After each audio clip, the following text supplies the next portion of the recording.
Muitas vezes eu desconfiava do Pedro, porque ele gosta mesmo de mim, ele desconfiava de mim. Então, a gente estava no jogo, a gente não estava vivendo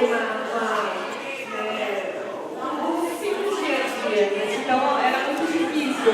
E quando recebemos aquele avião, eu acho que mexeu tanto comigo quanto para ele. Assim, ele me viu. Mas as pessoas acreditam na gente, porque a gente não acredita em nós mesmos. Então, foi muito importante realmente que a primeira vez nós recebemos e que os outros também. Então, agradecemos muito pelo carinho de vocês. Eu acho que vocês a força. Vocês, se tudo isso tivesse conseguido, não teria tão forte assim como hoje. Muito obrigada, adoramos o jantar, a surpresa. E agora a gente quer falar com cada um de vocês. Um abraço de foto e obrigada por tudo. Beijo.